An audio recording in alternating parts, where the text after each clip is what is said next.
Well, it's great to be able to present again to the gang. What I'm going to be presenting today is something that I've been working on for a while, but we just had a paper accepted at PNAS, and it's all on this liquid-liquid phase separation. And so I thought I'd really dive into it because it's just a fascinating way in which the biophysics interfaces with the disease pathology. So I have a conflict of interest at Quina Pharmaceuticals, and I can say it's a real conflict because we have drugs now that can for treating Alzheimer's disease, including getting rid of pathology in human neuronal cultures. Anyway, so we all know that the causes of neurodegeneration are multifaceted. When we're talking about Alzheimer's disease, really we're kind of defining things that are defined by the presence of A beta. However, there are many other types of pathologies, and those pathologies presumably are present in Alzheimer's and interface with the pathophysiology. And so my general approach is to look at these other pathologies to understand, which are largely intracellular pathologies, to understand how the stresses from Alzheimer's disease and related disorders lead to the ultimate neurodegeneration. The starting point, though, is always genetics, because for all of our ability to, to come up with great stories and everything, the real dividing line is with genetics, where there's no story. It's either, there at various degrees or isn't. And what the genetics for Alzheimer's disease tells us is that A beta production, inflammation are perhaps the two major things, along with cholesterol biology, MAPT. But as we start to expand out and looking at more endophenotypes, looking at PWASs, looking at other approaches, and looking at other diseases, we're seeing many other genes that are perhaps don't fulfill the genetic criteria of Alzheimer's disease because they don't result in A beta production, but appear to contribute to the process of neurodegeneration. First, let's start with Alzheimer's basics that we're all familiar with. A beta oligomers produce fibrils, give rise to microglial reaction.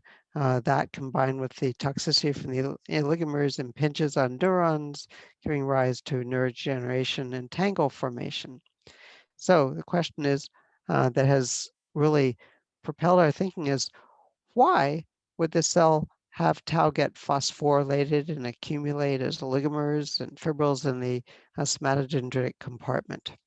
And as a general way of thinking about this, more generally, I can imagine that there are external stresses, A beta inflammation, vascular dysfunction, or in the case of what Lee works on, bad guys trying to kill you. And that gives rise to internal stresses in neurons, giving rise to neurodegeneration and the disease stress response. When we look inside the neuron for what's going on, a lot of information has come from looking at kind of ALS and frontotemporal dementia. And what we see there is that there are a lot of proteins related to RNA metabolism and proteostasis that are involved in these diseases, including FUS, TDP43, optineurin, angiogenin, et cetera, as well as the proteostasis genes like TMEM106, et cetera. But there's also tau here, and the question is, why tau? And the hypothesis that we pursued for a while is that tau actually contributes to the translational stress response and to RNA metabolism. This whole work was propelled by study of RNA binding proteins. And from here on, I'm going to really focus on these discoveries and what it means for our understanding of biology. Because beginning with 2012 and continuing forward in 2015, a number of investigators discovered that if you take RNA binding proteins, in particular these low complexity domains, and mix them together with something called a crowding agent, which is like propylene glycol or phycol, things that take up a lot of space. These proteins, purified proteins, will form something that's identical to a liquid droplet, like oil and vinegar. But these aren't oil. These are protein droplets. But they fulfill the criteria of being liquid droplets because they're very dynamic. They can split. They can combine together. As you can see, they are circular. And they form these things called membraneless granules. And the process is called liquid-liquid phase separation. And I'll be talking about this a lot. This process is designed to work in acute situations. And it turns out this is a fundamental process that controls the way the cell operates. But this process also has an Achilles heel because these proteins are dynamic and they're interacting dynamically. They go back and forth. They have lots of loose linkages that kind of bring them together. However, occasionally they go through a conformational change that gives rise to high affinity, very high affinity interactions and the formation of beta sheets, as shown here with FUS, where you get these really ugly looking spiky things. And these beta sheets become persistent and pathological. And in fact, these amyloid sheets are the basis of forming these pathological aggregates like TDP43, neurofibrillary tangles, etc. So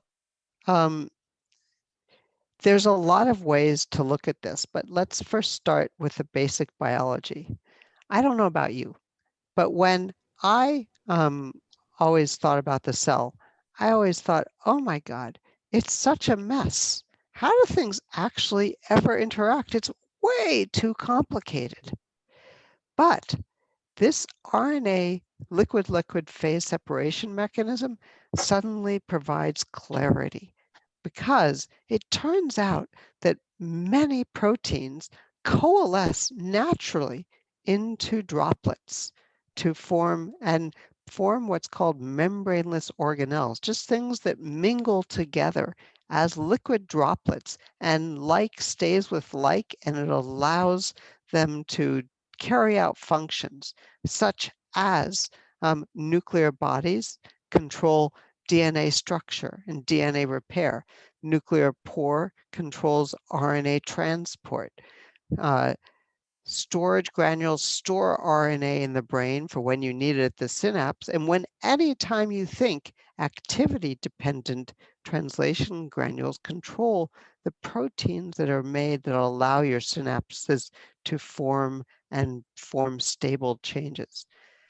But every once in a while, we also have stress. And with that, you get these things called stress granules, which are unusual because they are formed by having RNA binding proteins leave the nucleus, accumulate out here where they bind up a lot of RNA and control whether it's degraded or translated, and essentially control the types of proteins that are made. And what's really interesting is a lot of the proteins in stress granules are also proteins whose mutations are associated with disease, as shown here.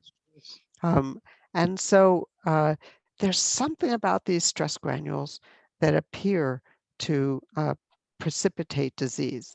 And I submit to you that the reason is that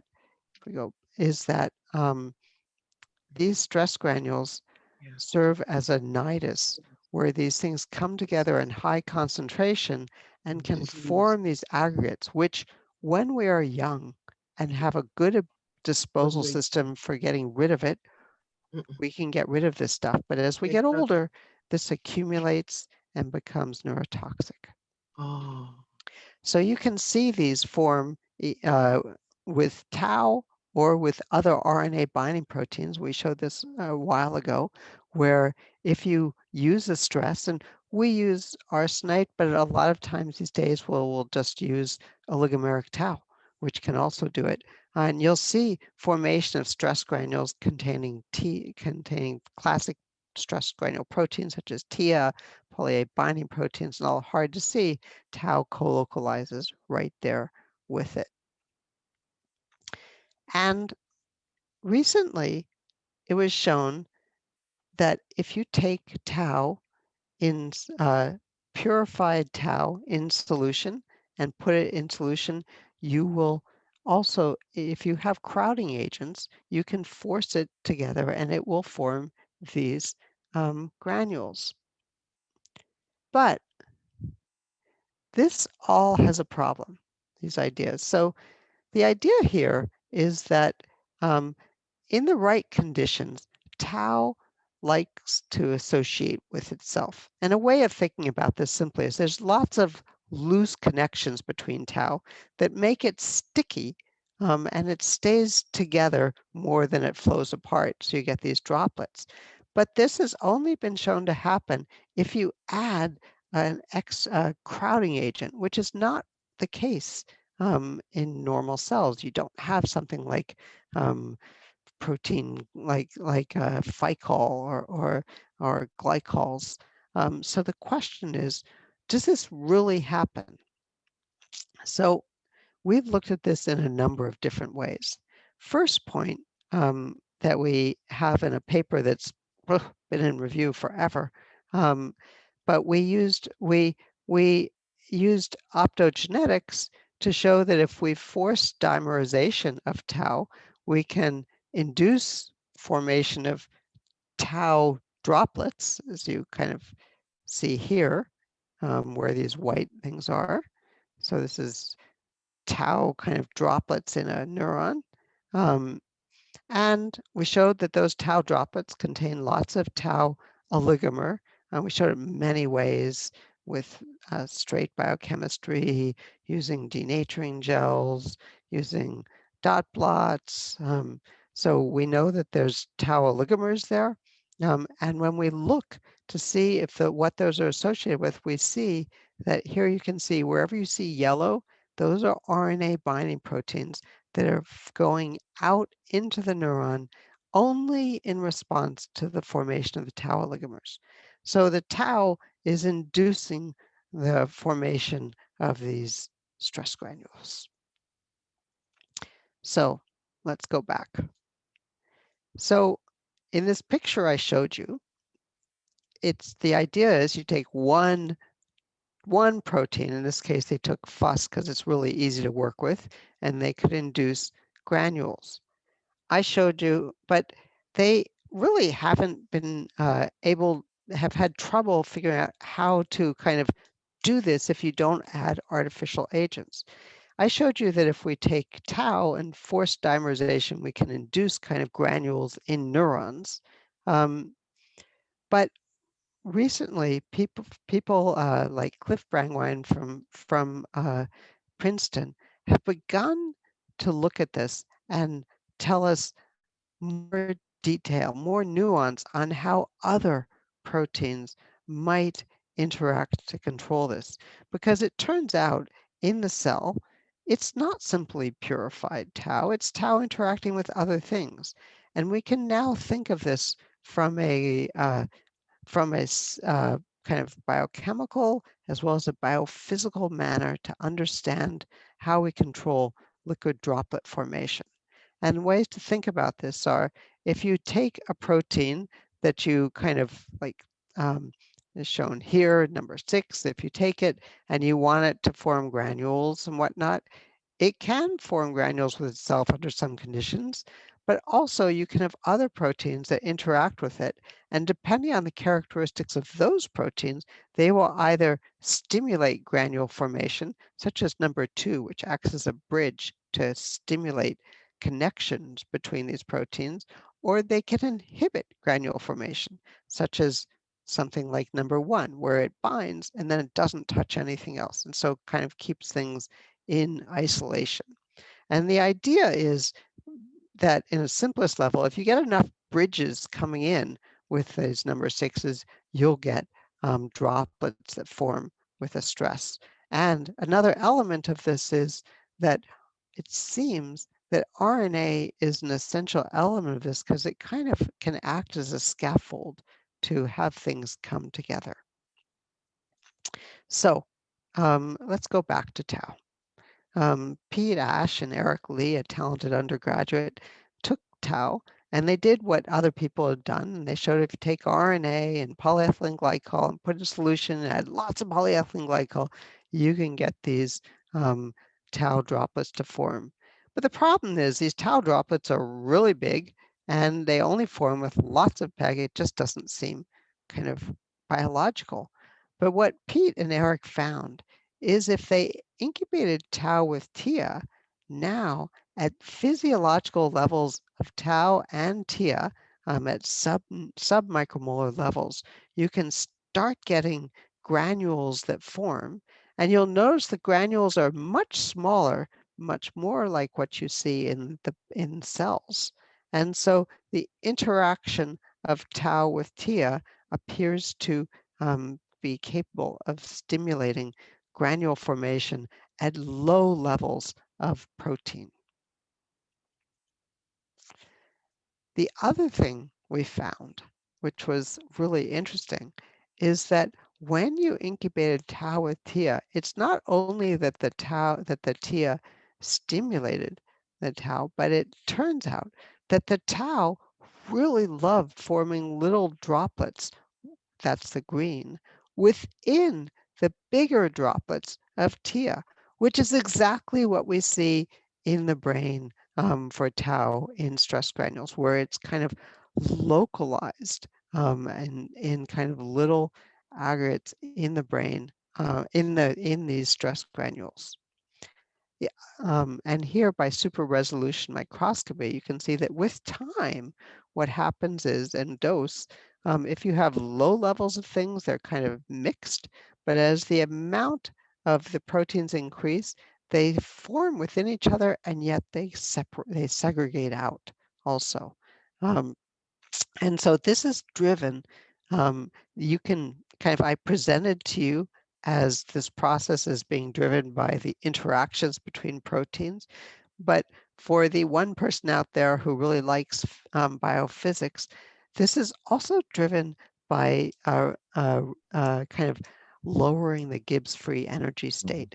So as the tau, when it's out in water, it's interacting with all the aqueous environments, and that's a high energy state.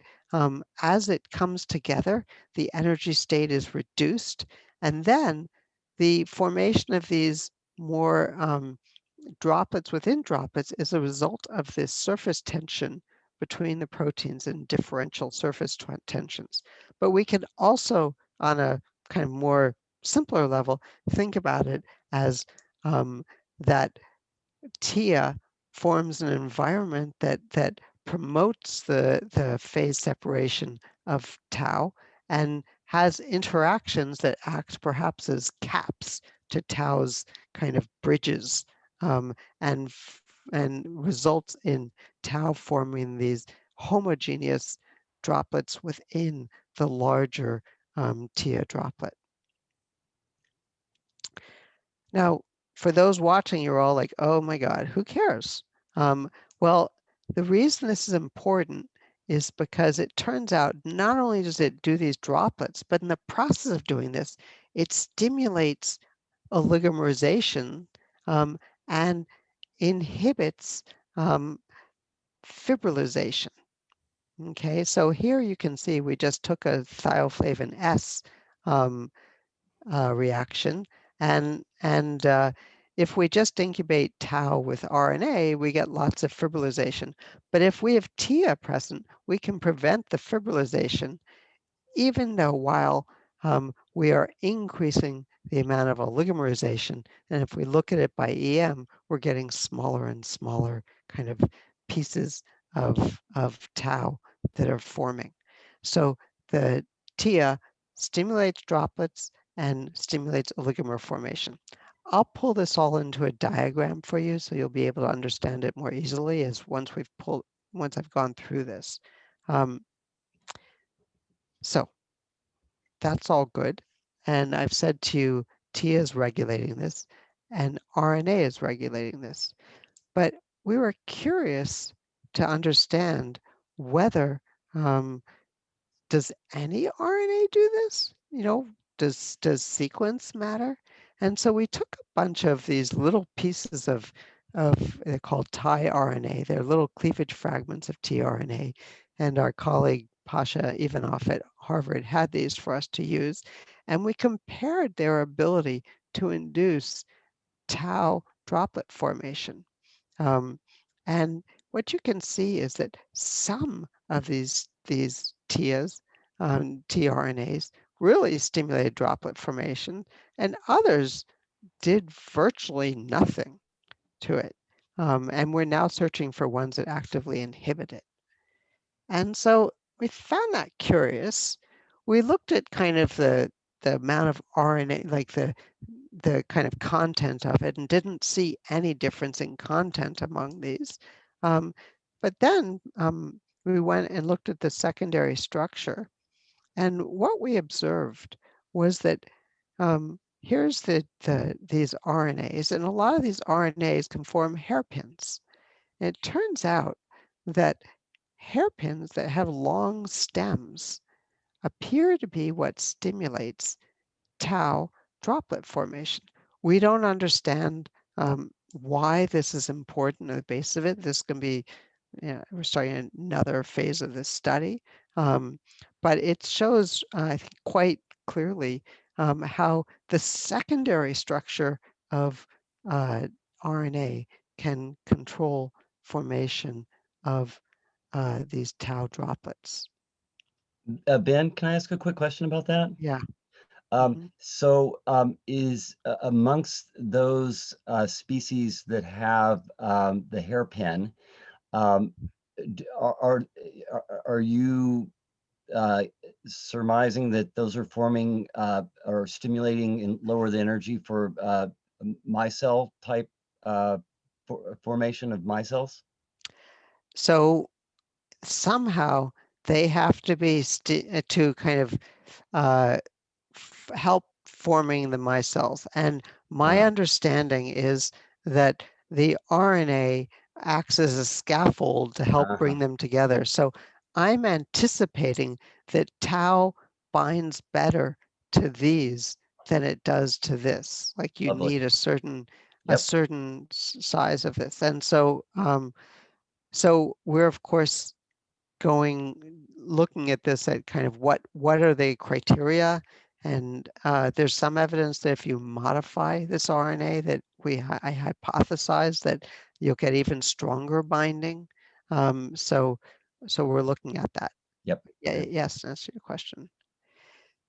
Another striking finding that we have is that if you look at RNA binding proteins and say, which RNA binding proteins cause ALS or frontotemporal dementia? It's a whole bunch of them. But when you look at which RNA binding proteins are associated with Alzheimer's disease, there's actually now only 2 of them that are strongly associated. One of them has been known for a little while, called KELF1, but another one is our friend TIA1 that's associated. And when we look at the pathology, what we find is that the RNA binding proteins that are most tightly associated with tau pathology are TIA1, and for reasons I'll explain later, another RNA binding protein, HNRMP A2B1. So we went and looked at the interaction of tau, and we asked, do other RNA binding proteins stimulate formation of tau granules in the same way that TIA does? And so here you can see formation of these nice TIA droplets where we've only added tau, TIA, and RNA. And the answer was actually no. If we add tau with RNA and any of these other RNA, we hadn't looked exhaustively, but we looked at these 6, they were unable to stimulate any droplet formation of tau. However, if we added Ficol, a crowding agent, with these, then we found that they did somewhat, weaker, much weaker than TIA, but were able to induce some granule formation, and also showing the biophysics of this. It's rather interesting. It turns out that it's very pH dependent. If you change the pH, go above or below the isoelectric point, you can change which droplet is inside of which and how it works. Has to be that way. Yeah, of course. It's just driven by the It's energy. biophysics, right? Yeah. But it's really lovely to be able to do that. And it's also explains why we have been focusing on TIA, because most people who look at cell lines tend to look at G3BP. We look at G3B2, but it just never stands out as important for tau in neurons. It does for TDP43. Meanwhile, from other angles, we know, of course, that TIA appears to protect against neurodegeneration in mice. And so this is a paper that we published a while ago showing as you reduce TIA, you promote survival in tau model of kind of P301S tau. And so when we looked at this, what we found was that the mice where we had reduced TIA, if we looked at the amount of tau oligomer, as shown in the S1P fraction, we found that animals that had a normal amount of TIA had lots of tau oligomer, but if you reduce TIA, you kind of eliminated the tau oligomer. Whereas if we looked at tau fibrils, animals that had lots of TIA didn't have as many fibrils, but when you reduced TIA, you had more fibrils. So it's curious. So we went and looked at this in our tau TIA mixtures to ask the question, what happens to oligomerization and toxicity in of tau when it mixes with TIA? And what we found is that what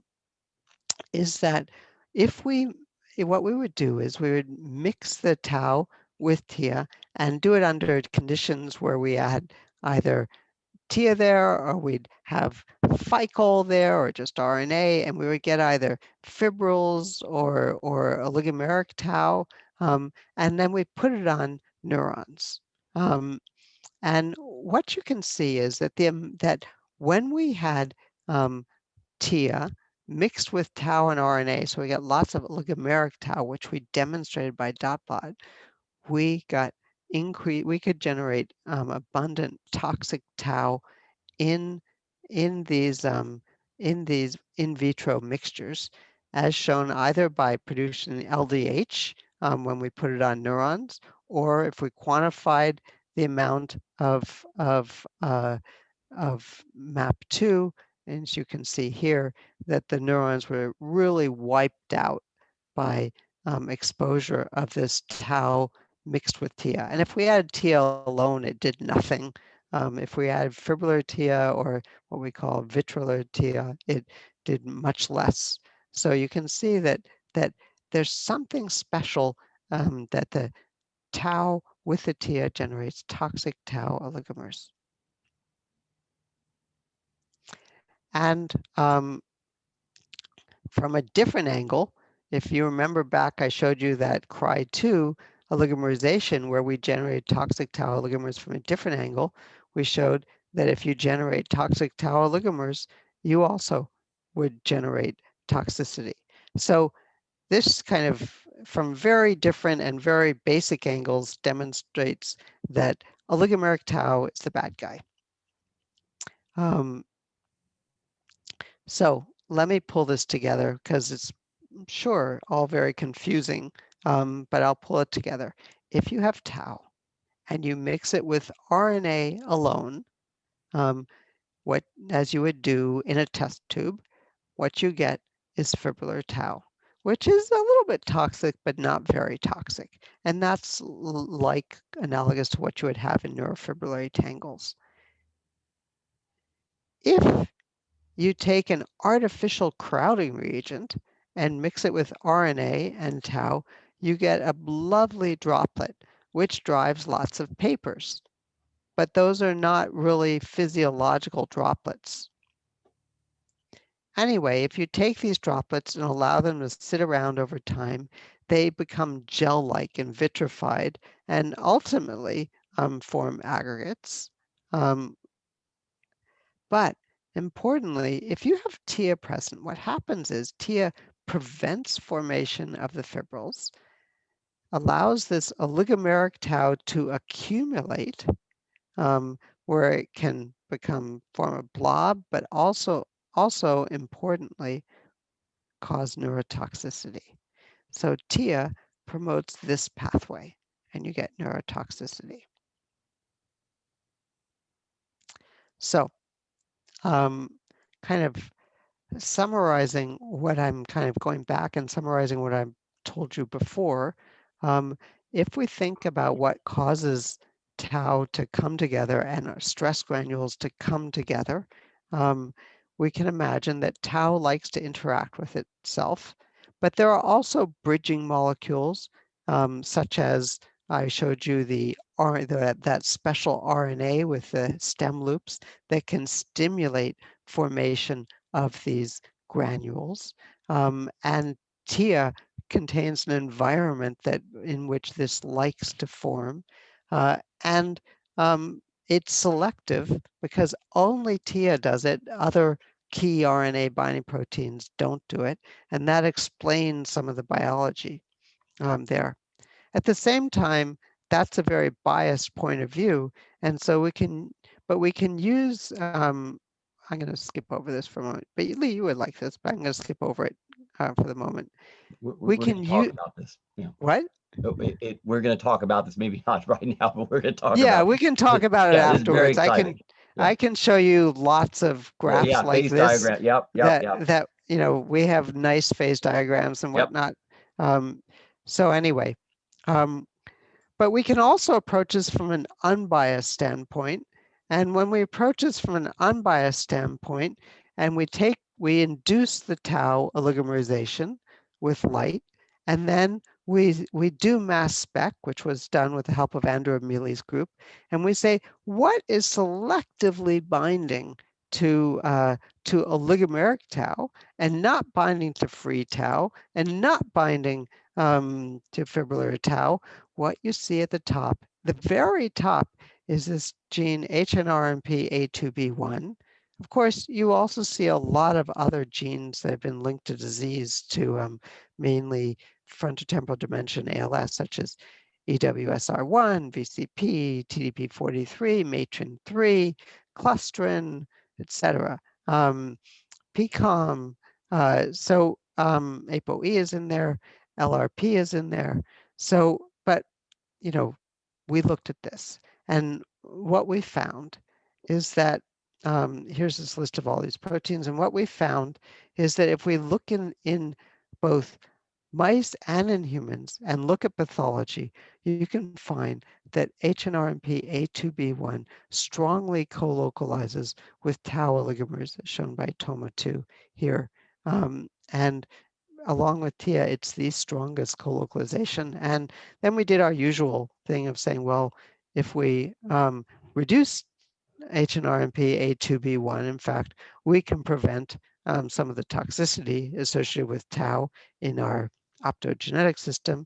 So this is a tunnel assay measuring damaged DNA, and you can see how there's a fair bit here, quantified here, when we induce with light.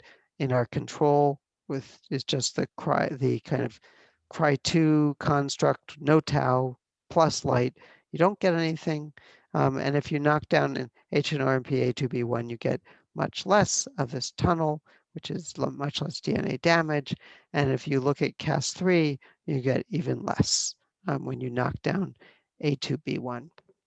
So that shows that those interactions are fundamental to the function of tau, and we are starting to kind of understand, build out that diagram of the different parts of what makes for a tau granule. And in fact, one of the really exciting things that we find is that this A2B1, HNRP A2B1, actually functions by linking tau to a specific type of RNA that's been modified to contain an N6-methyladenosine, and that is elevated fourfold in Alzheimer's disease. We also showed that if we knock down NHNR and PA2B1, we could improve protein synthesis. And so generally, that gives rise to the following type of model. The idea is that under normal conditions, you have RNA binding proteins in the nucleus doing their thing, and you have RNA metabolism in the cytoplasm doing its thing. When you have stress, the RNA binding proteins come out into the cytoplasm to begin to coalesce the RNA, where you get nucleation to form the beginnings of stress granules. And what we've shown through many ways I haven't told you, that tau kind of is part of this nucleation process. It's an essential part of this stress granule nucleation in neurons. And so I didn't show you this, but if you don't have tau, you don't get these stress granules forming with TIA. G3BP doesn't care. And then with time, these things mature tau joins, and you get these mature stress granules. What are they there for? They're there for to adapt protein synthesis to deal with what we call the disease stress response. And this whole system was designed to form quickly and resolve quickly. But if you have it for years, such as with Alzheimer's or other neurodegenerative diseases, you start getting things where these become persistent and pathological. So normally you would remove these would go back into the nucleus. But if they become persistent and pathological, you get these things that form and remain, and that's the pathology ultimately that we see. I'm going to skip this. Sorry, there we go. So with that, sorry, this is just one last thing showing in the brain. This is co-localization of tau oligomers with stress granules. And if we put in tau fibrils, we don't get any co-localization. I thought I had a slide around here. I guess I eliminated it. Sorry, that was my conclusions. But that was the verbal conclusions showing that that the role of this phase separation in the process of neurodegeneration. And so I want to acknowledge all the people involved. So Pete Ash and Eric Lee did the bulk of the work on phase separation. I showed you some of the work of Lulu Zhang, who's a talented postdoc who's done all the work on the cryo, the tau cryo and the optogenetic work. And then the rest of the team always helping out. Dana Pico did the work originally with the TIA knockout mice, and then my colleagues that are essential in here, Andrew Amelie, Jenny Luque, Maya Madalo, were essential to having this, carrying out this work. So thank you. Hi, Ben. I have a question, very exciting. I was just intrigued because A2B1, the HNRA A2B1 is very responsive to neuronal activity and is involved in synaptic or local translation. So do you think this might be tied into hyperactivity that's been shown to be characteristic of, or at least thought to be characteristic of AD type conditions? Yeah, I think it's controlling the splicing and the types of transcripts that are produced, and like whether you have GRIA2 or not. We actually showed previously with TDP43 in stress granules that you would reduce the amount of GRIA2, which makes for increased calcium influx. And this whole system is strongly important at the synapse. Our studies on that are just increasing with time, and more things are pointing to the role in synaptic function. Eric Kandel has been doing a lot looking at the role of TIA1 at the synapse, shown that it's required for neuronal activity out there and learning.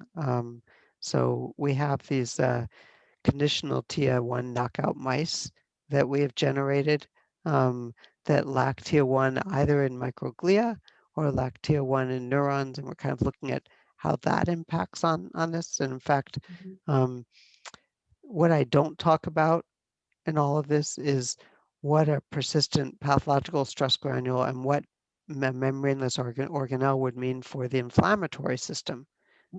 So, in the years going forward, we're going to be examining that too. Thank you. Very exciting. Thank you.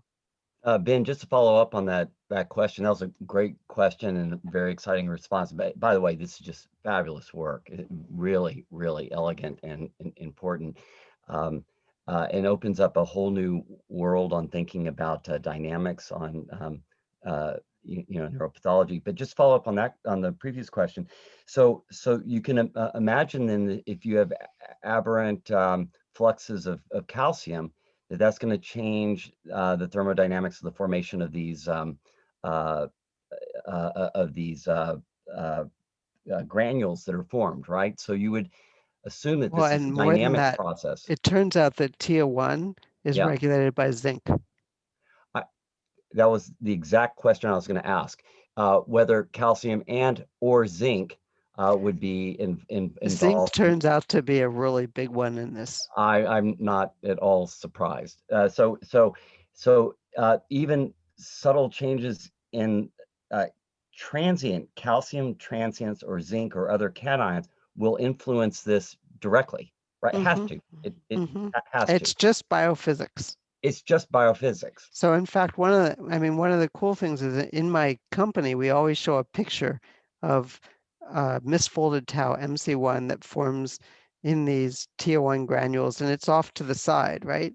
Forming these little things, and no one ever knew why you'd get like that within it.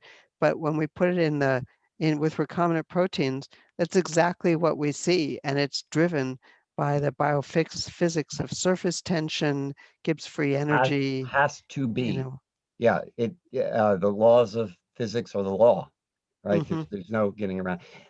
So that would also mean that different, not only cations in the local microenvironment and pH and temperature and this sort of thing, all of these will play a role, but it would also imply that different species of tau, right? So the phosphorylation status, where and how and under what the properties of the tau itself, the intracellular tau, the somatic dendritic accumulation tau, will unlikely contribute to either enhancing or changing the properties of these pathologic granules, right? Have you looked at different proteoforms to see whether one, or just like your different RNAs are going to have different properties, you would assume that the tau partner would also would be. So we've been doing tons with seeding in our asteroids, but we haven't done as much with seeding of these granules. You're right, we could.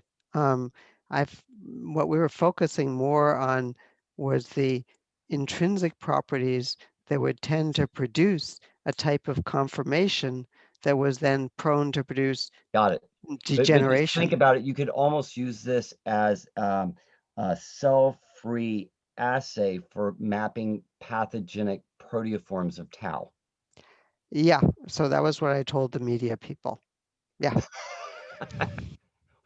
I would have told the board at your company before the media, but nevertheless.